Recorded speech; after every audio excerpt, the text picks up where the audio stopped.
This season preview is brought to you by Manscaped's brand new Ultra Premium 2-in-1 Shampoo and Conditioner.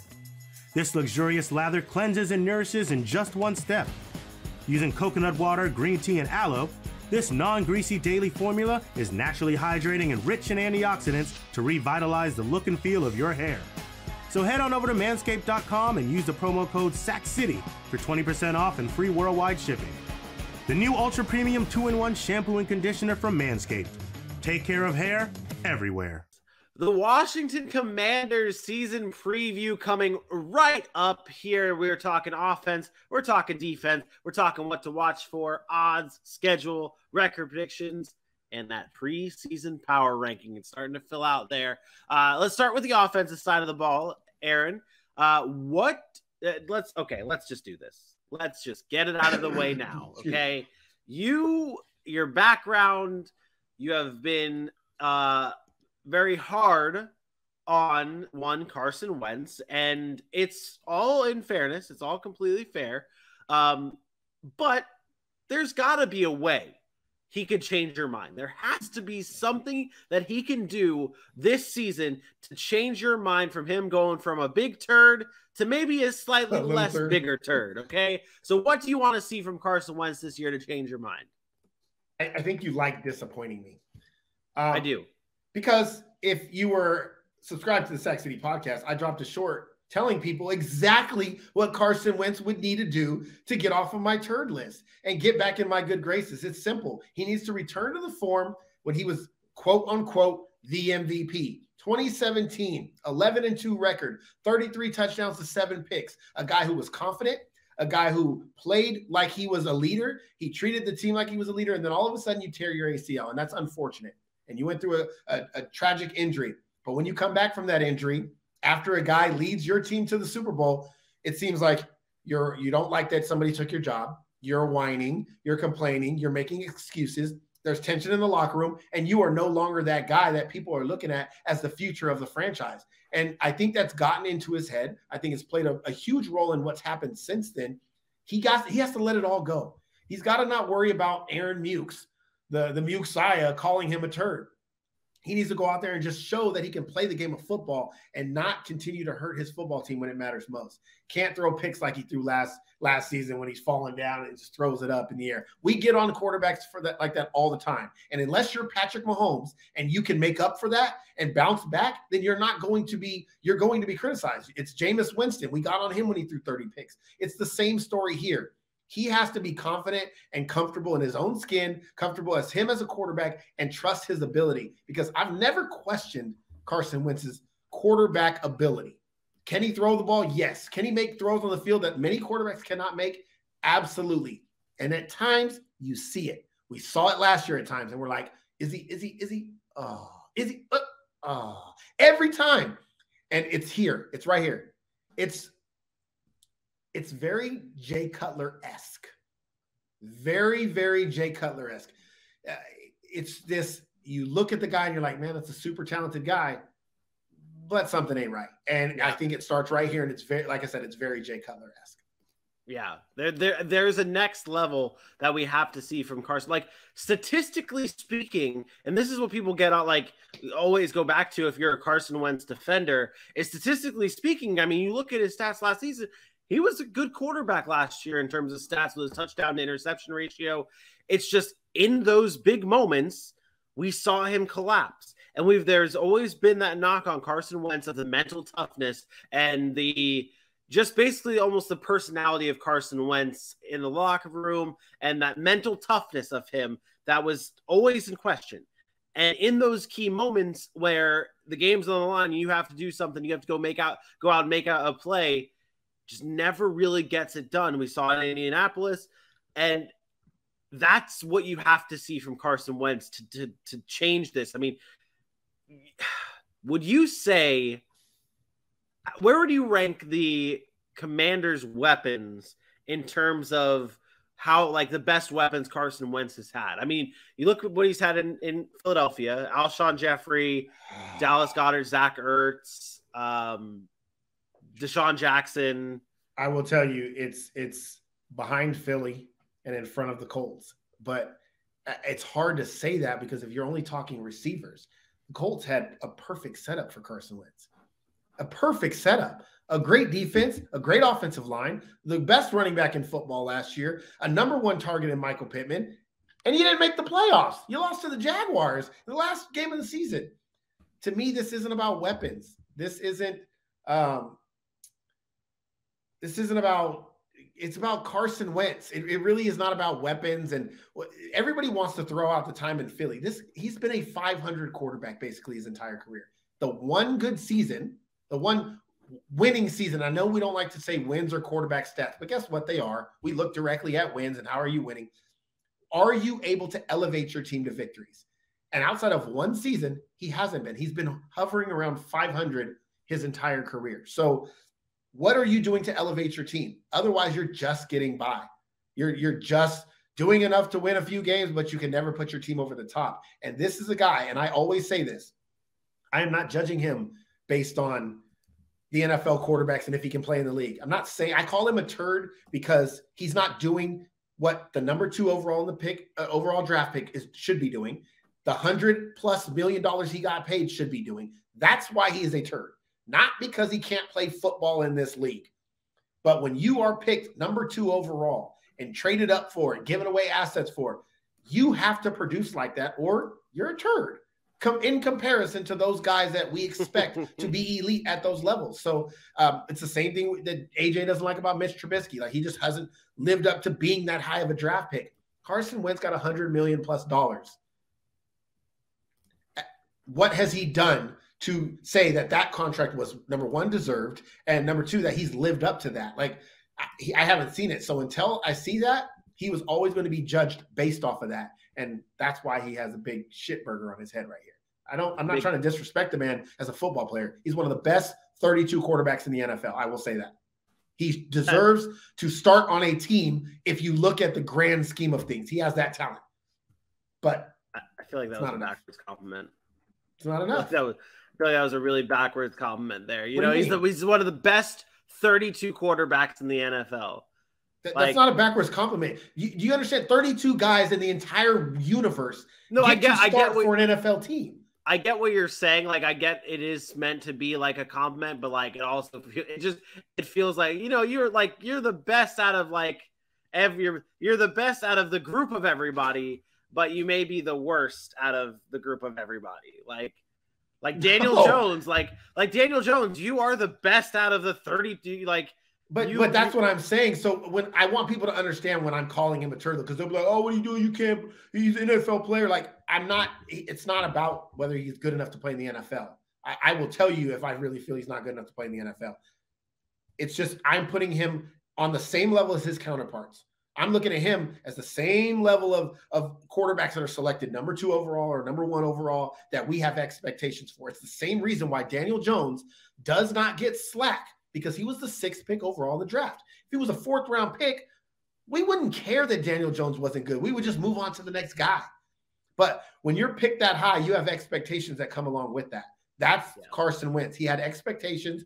He started to get there, and then he fell flat on his face. And maybe it was an injury. Maybe it was a mental thing. I don't know. But he has not gotten back to that point where we can say that is an elite quarterback that's going to take a team to a Super Bowl and win. Yeah. That's it. It's fair. On the defensive side of the ball for the Washington Commanders, this was a team that last season, correct me if I'm wrong, last season you were honest with the Washington Commanders defense, and going into the season, a lot of people were hyped around them, and you were kind of bringing them back down to earth, and then the season happened, and well, I don't want to say fell flat on their face, but they disappointed. That Washington Commanders defense disappointed. Aaron, what went wrong last season with that defense, and how do they bounce back this season? A lot went wrong. Everything. They didn't play well, didn't start the season well. That hurt them a lot in the long run. They did get better as the season went on. They allowed over 6,000 yards. They couldn't cover anybody. They couldn't get to the quarterback. I thought it was unreasonable expectations for the Washington defense, and I thought they bought into some of the hype. I really think so. I think that defensive line is super talented. I think they have a bunch of names on their roster that can be really good. And I said that this is a team that if they perform to their capabilities, they would be one of the best defenses in football. And I think many people expected that last year, but everybody was drinking the juice. I believe we had Dante come on this show, talk about it. We had AJ talk about him.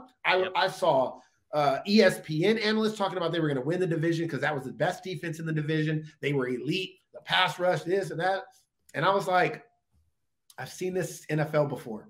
It's great when it's on paper, but you have to show me. Like I never trusted it fully. And I still have that little bit inside me that's saying, I sense it's going to happen again this year. And part of it is not because their defense is not talented. Part of it is because their offense, and I lack trust in that offense to put their defense in good situations and to be ahead in games and to allow those pass rushers to get to the quarterback. That matters in the NFL. It's a team sport. It's not all about the names that you put on that defensive side of the football. So without Chase Young early in the season, without really knowing how you're going to get to the quarterback, because that's really their biggest pass rusher. That's their only legit standout guy. I think that's going to be a problem for them. And I think they're going to have to find ways to overcome it. And maybe that is just finding a way to run the football better, keep the ball a little bit longer so their defense doesn't have to be on the field.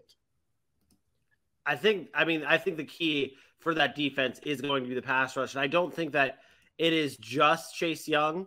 You look at Montez Sweat and Deron Payne, like you said, the names are there.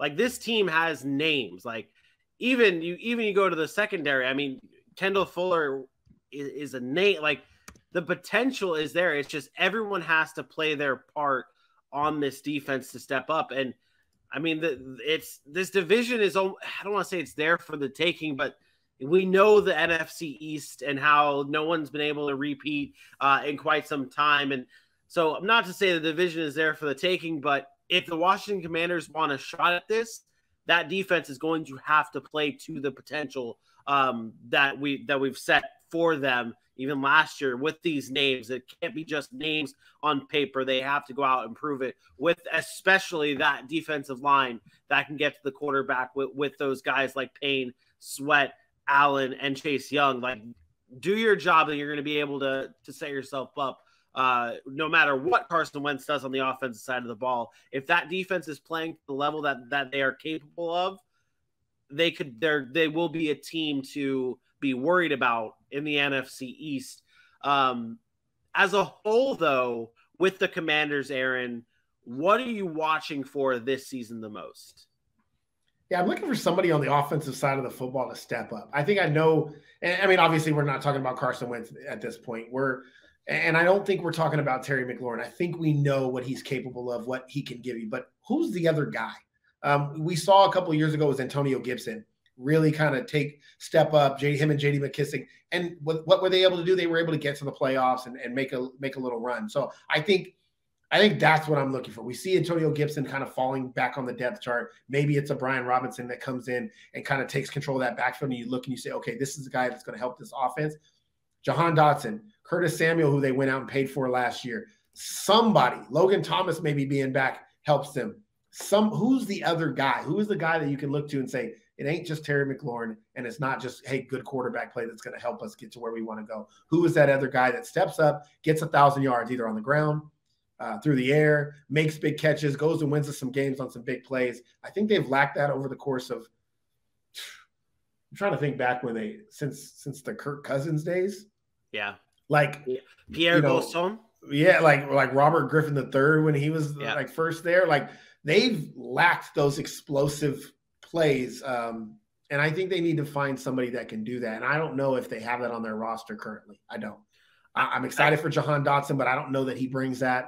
Curtis Samuel's been kind of And then Brian Robinson, I think, is more of a bruiser. I don't think he's going to bring you big plays. I think it's Antonio Gibson, to be honest. It should be.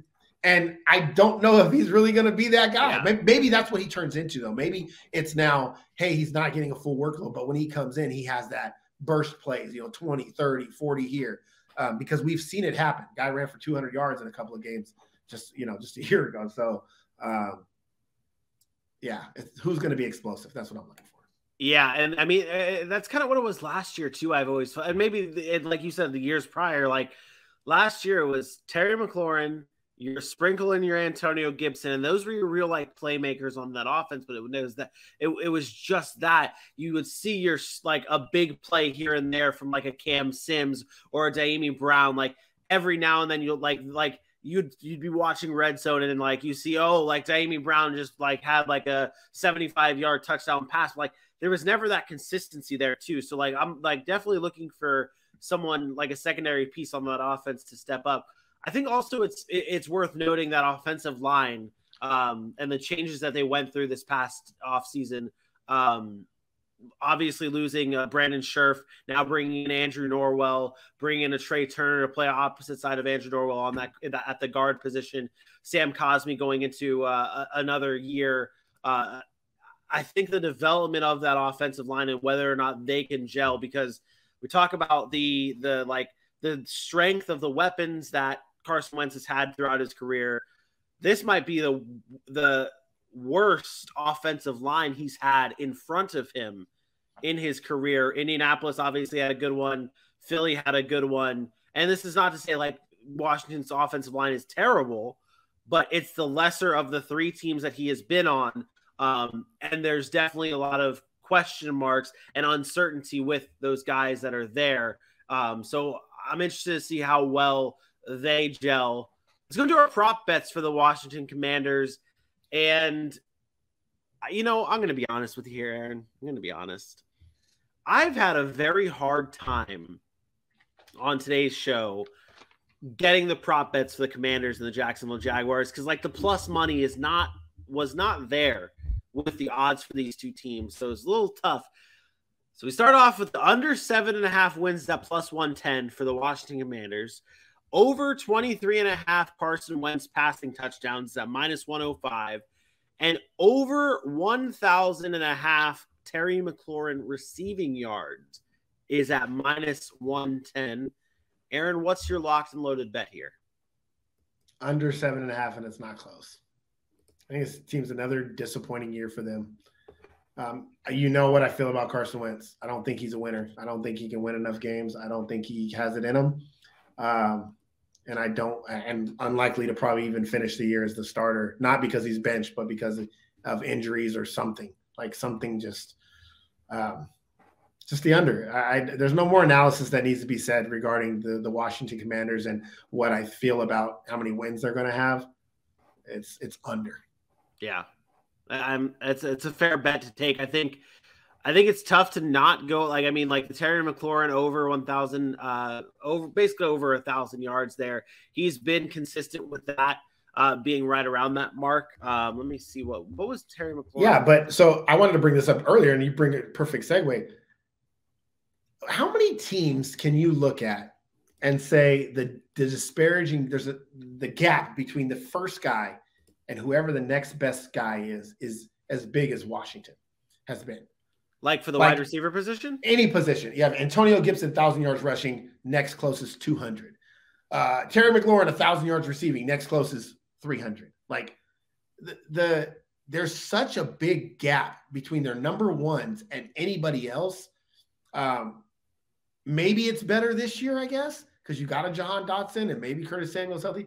But I don't know that I see it. Yeah. Like Adam Humphries, I don't even remember seeing Adam Humphries on the field a lot last year. He was their second best pass catcher last year. Oof. Outside of J.D. McKissick, which had 397 yards as running back. But as a receiver, was 383 from Adam Humphries. It's not good. It's not good. What am I supposed to do with that? Yeah. And we're talking about teams that have almost 3,000-yard pass catchers. I do think though, and we like Jahan Dotson in the pre-draft process. We all liked him a lot, but just the situation that he's going to with this Commanders offense, it just doesn't seem like the best fit for him.